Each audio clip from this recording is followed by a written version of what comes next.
Bang, kalau tadi pihak Nikita Yuk. Mirzani menyatakan bahwa bahasanya menang terkait masalah gugatan perbuatan melawan hukum terhadap Reza Gladys. Dari dan saya tadi juga udah baca sih Bang hasil putusannya. Nah, kalau pihak Abang menanggapi terkait kata menang ini seperti apa Bang? Iya, jadi sebelum kita masuk ke dalam siapa menang, kemudian siapa yang kalah, baiknya ini kan saya bacakan dulu ya, yang dari IKOT tentang putusan dari Pengadilan Tinggi DKI ya. Jadi dalam putusan itu menyatakan dalam konvensi, dalam pokok perkara menolak gugatan para penggugat untuk seluruhnya. Artinya di sini adalah menolak gugatan dari Nikita dan Ismail Marzuki. Kemudian rekonvensinya menyatakan gugatan para penggugat rekonvensi tidak dapat diterima. Ya, jadi perlu dipahami, dijelaskan bahwa kata ditolak dengan kata tidak dapat diterima itu jauh berbeda, Ferguson. Ya, jadi kalau kemudian ada disebutkan di situ eh, gugatan para penggugat ditolak, gugatannya situ ditolak ya seluruhnya. Tapi kalau kemudian berbicara soal rekonvensi dari gugatan kami ya, gugatan balik Dr. Reza Gladys dan Dr. Otobah Mufid, ini kan bukan ditolak, tetapi tidak dapat diterima ya. Tidak dapat diterimanya itu ada beberapa hal ya. Tentu itu secara utuh mengatakan adanya cacat formil. Kalau adanya cacat formil, majelis hakim belum masuk dalam pokok perkara. Ya, majelis hakim belum memeriksa, belum mengadili tentang soal apa yang menjadi dalil Dr. Reza. Itu berbeda dengan ketika gugatan itu ditolak. Artinya majelis hakim sudah masuk di dalam pokok perkara, maka tidak ada dasar-dasar pembuktian yang harus diterima oleh majelis hakim. Nah, jadi di sini perlu kami terangkan ya, bahwa gugatan dan konvensi kami itu bukan ditolak, tetapi tidak dapat diterima. Kemungkinan besarnya adalah apa yang kami dalam gugatan kami itu bisa dibuktikan, tetapi karena ada cacat formil, mungkin kurang pihak, mungkin adanya obskaliber dan hal yang lainnya, sehingga majelis hakim belum masuk dalam pokok perkara. Ya, jadi saya mau disclaimer begini dulu ya. Saya tidak mau masuk ya atau menanggapi pernyataan dari pihak sebelah ya. Saya tidak mau itu. Tetapi saya mau cerita dengan kejadian pernah juga seperti itu. Tim kami ya itu juga pernah ya kami juga pernah menerima putusan banding seperti ini persis sama. Ya persis sama. Kemudian tim kami ada itu namanya kemarin Januar Sebayang menyatakan, "Bang, ini kita menang." Ya, jadi setelah saya analisa dengan putusan yang sama, nah ini tim saya ini kelihatannya ini ngawur. Ya, saya disclaimer lagi, ini bukan tidak bermaksud menanggapi dari pihak sebelah. Ini tim saya ya, dengan putusan yang sama seperti itu. Kemudian saya lihat juga ini tim saya kok ngawur membaca sebuah putusan. Ternyata tim saya ini baru nyimeng ya. Jadi maksud saya tidak masuk ke pihak sebelah ya seperti itu ya.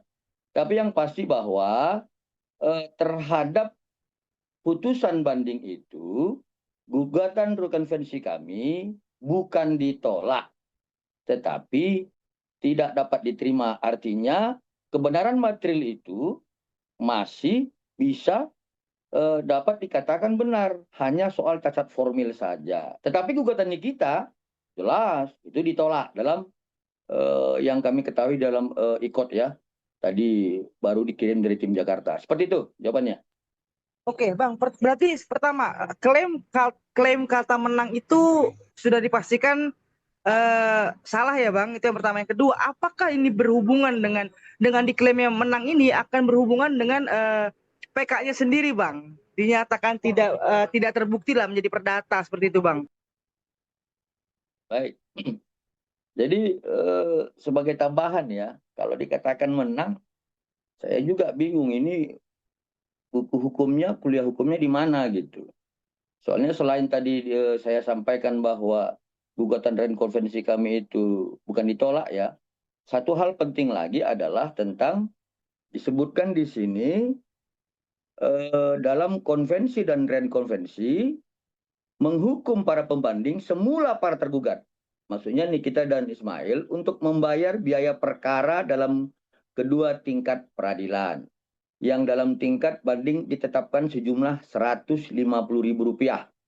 Kalau kita lihat dalam pasal 181 HIR ya, Indonesian Inland Reglement, ya, ketika ya para pihak itu dibebankan biaya perkara terhadap putusan, maka itu pihak yang kalah, ya. Jadi dari mana kita bisa berasumsi kalau misalkan kita yang dibebankan membayar biaya perkara, gugatan kita ditolak, kemudian kita mengatakan menang.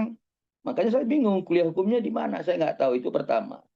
Yang kedua adalah terhadap upaya PK di pidana ya. Jadi saya pikir ini kan satu pendapat yang tidak konsisten begitu. Karena kan sebelumnya kan pihak sebelah mengatakan bahwa berbedanya ya, pihak sebelah mengatakan berbedanya proses peradilan di perdata dan di pidana. Ya itu kan dalil mereka sebelumnya waktu kita di tingkat pertama PN Jaksel. Tapi kenapa kemudian ini disangkut pautkan juga dengan PK ya? Kenapa? Karena jelas di sini dikatakan bahwa gugatan Nikita itu ditolak, berarti tuduhannya mengatakan Dr. Reza Gladys melakukan perbuatan melawan hukum itu tidak benar. Ya jadi siapa yang melakukan perbuatan melawan hukum? Ya tentu orang yang menggugat yang ditolak gitu. Jadi relevannya jauh gitu, jauh. Ibaratnya ini kan kayak seperti pernyataan sama barat dengan timur. Nah, itu salah seperti itu ya. Jadi jawabannya. Lanjut, Gi. Ada lagi?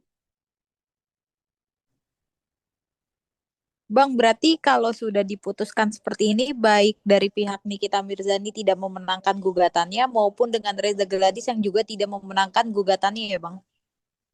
Ya, jadi di tingkat banding itu tidak ada yang dimenangkan secara mutlak. Ya, perlu digarisbawahi. Kalau penggugat dalam hal ini pembanding Nikita Mirzani dan Ismail ditolak gugatannya dalam proses banding, kemudian kami tidak dapat diterima, artinya ini tidak ada yang dimenangkan secara mutlak. Tapi ya kita harus catat bahwa gugatan balik Dr. Reza Gladys dan Dr. Otobah Mufid itu bukan ditolak, tetapi ya dapat diterima, hanya soal cacat formil. Ini menyimpulkan secara juridis ya, kami dibenarkan untuk memperbaiki keformilannya saja, bukan soal pembuktiannya gitu. Kesimpulannya adalah bahwa secara substansi ya, Dr. Reza Gladys dan Dr. Otobah Mufid masih dimenangkan. Karena peluang-peluang untuk melakukan pembuktian masih besar. Hanya sebatas syaratnya saja itu salah secara formil. Ya. Mungkin tadi kurang pihak, mungkin salah ketik. Ya, karena kan saat itu yang buat gugatan proses banding ini kan anak saya. Jadi mungkin karena anak saya itu masih ujian ya, ujian semester, bisa salah ketik. Nah, jadi wajar ya. Kalau masih mahasiswa sedikit salah, itu wajar. Saya pikir seperti itu. Ya, seperti itu. Oke. Berarti untuk rekonvensinya sendiri masih bisa dibenahi lah ya, masih bisa dimajui ya, Bang. Karena kan tadi ada sedikit cacat formil atau kesalahan ya. Ya, benar. Karena Pengadilan Negeri Jakarta Selatan tingkat pertama kan sudah membuktikan bahwa dalil-dalil kami di dalam membantah gugatan mereka dan dalil kami dalam konvensi sebelumnya itu kan dibenarkan. Hanya di dalam proses banding kami hanya mungkin salah formil gitu. Ya kalau misalnya peluang menang ya 100% dong. Ya kan? Ini kan hanya mungkin salah ketik aja ya, karena ketepatan saat itu yang mengetik itu ngerjakan anak saya. Ya, kalau anak saya ya wajar ya, masih mahasiswa seperti itu. Jadi peluang kemenangannya itu sangat tinggi karena hanya salah formil aja, bukan masalah tentang materi pokok perkara tentang pembuktiannya, bukan itu yang salah. Seperti itu. Oke, mekanisme untuk melanjutkan membenahi cacat formil itu sendiri seperti apa, Bang? Sebatas nanti begini, kami akan ini kan putusan kan belum kita terima ya, salinannya belum kita terima.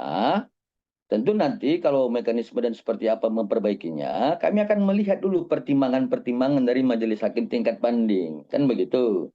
Tentu dalam pertimbangan-pertimbangan itu kan disebutkan yang mana saja itu. Sehingga kemudian gugatan dan konvensi kami tidak dapat diterima secara formil apa. Ya, mungkin saja ya kemungkinan besar ini soal ya jumlah kerugian yang kami minta gitu. Karena saat itu kan diputuskan di tingkat pertama kan 857 juta kalau nggak salah, kurang lebih seperti itu. Ya saat itu anak saya tetap bertahan membuat gugatan rekonvensi ini sekitar 500 miliar. Ya, mungkin itu aja yang mungkin kabur ya. Mungkin kurang apa hal-hal yang harus diletakkan dalam gugatan itu. Seperti itu. Oke, berarti bisa dikatakan tim abang akan tetap melanjutkan ini ke ranah selanjutnya ya Bang ya untuk memperbaiki itu ya Bang. Setelah menerima putusan IKOR tadi ya Bang. Kalau untuk melanjutkan atau tidak, tentu ini kan atas permintaan klien kami. Ya, tetapi kalau nanti klien kami kami akan berdiskusi dengan klien kami, tentu kami akan memberikan masukan.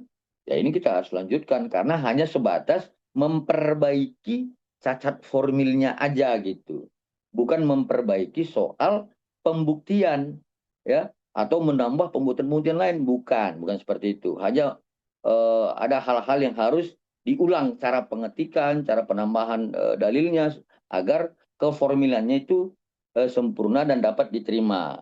Jadi saya pikir ya klien kami Dr. Reza dan Dr. Otobah Mufid kalau nanti mendapat saran dari kami mungkin ya akan menyerahkan sepenuhnya kepada kami untuk mengambil putusan. Ya seperti itu. Oke, cukup jelas. Kita ada yang mau lanjutin dan kita.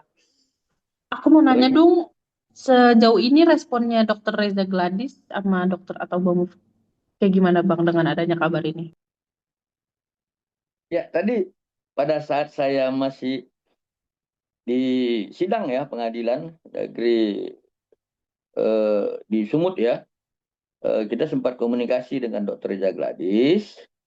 Ya terkadang kan kalau dengan pernyataan-pernyataan yang pihak sebelah seperti itu kan, ini kan membuat ya ini kenapa gitu kan. Nah, jadi saya terangkan bahwa hasil daripada putusan itu sebenarnya gugatan kita, konvensi kita bukan ditolak, tetapi tidak dapat diterima karena hanya sebatas cacat formil. Tetapi gugatan mereka itu yang ditolak, ya bukan berarti pihak sebelah itu menang. Nah itu asumsi yang salah. Ya artinya ya perlulah untuk belajar lagi secara hukum tentang menafsirkan sebuah putusan. Tentunya ketika mendengar itu, ya klien kami Dr. Reza ya ketawa juga kan senyum. Oh begitu bang? Iya, saya bilang begitu. Nah jadi nanti saya mau ke Jakarta, saya akan diskusi dengan klien kami, akan memberikan beberapa pandangan-pandangan untuk kemudian akan kami putuskan nanti bersama. Seperti itu.